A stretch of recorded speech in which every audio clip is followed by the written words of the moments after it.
Here is the continuation of my report.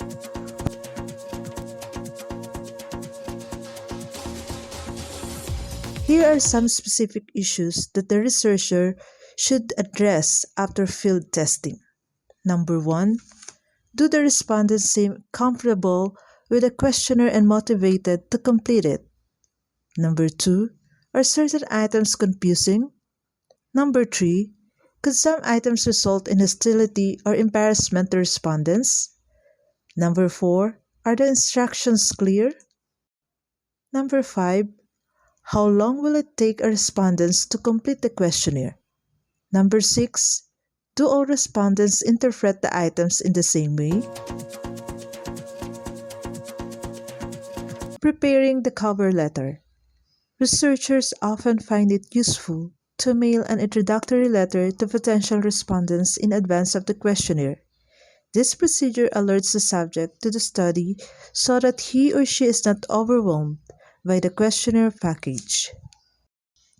The cover letter is very important in a mailed questionnaires. It introduces the potential respondents to the questionnaire and sells them on responding. Here are the important parts and elements identified in a cover letter. Number 1. The purpose of the study. The first paragraph of the letter should explain the purpose of the study and its potential usefulness. It will be helpful to relate the importance of the study to a reference group with which the individuals may identify. Number 2. A request for cooperation.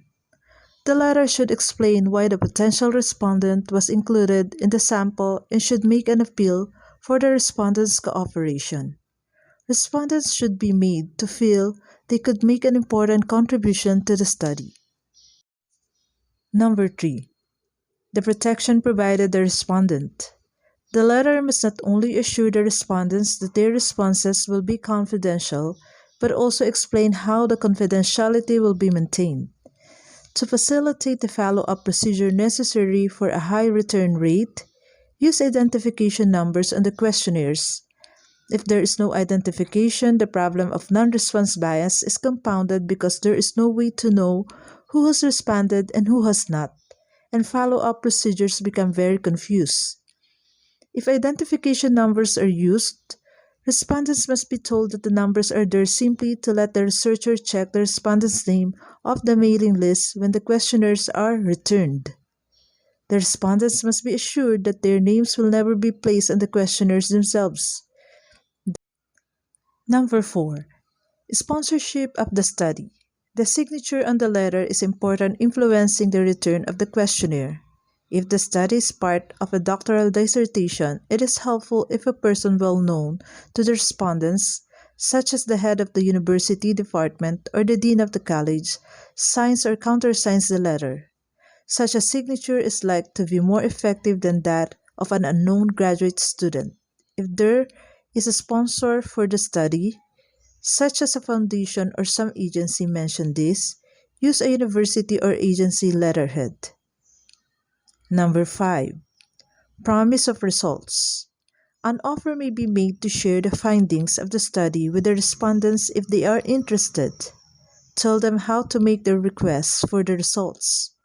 One method is to provide a place for checking on the back of the return envelope, as well as place for the respondent's name and address. Number 6. Appreciation. Include an expression of appreciation for their assistance and cooperation with the study. Number 7. Recent date on the letter. Date the cover letter near the day of mailing. A potential respondent will not be impressed by a letter dated several weeks before receipt. Number 8. Request for immediate return. It is also important to urge immediate return of the questionnaire. If a time period such as 2 weeks or 1 month is suggested, the respondent may lay the questionnaire aside and, despite good intentions, forget about it. A questionnaire that fails to receive attention within a week is not likely ever to be returned.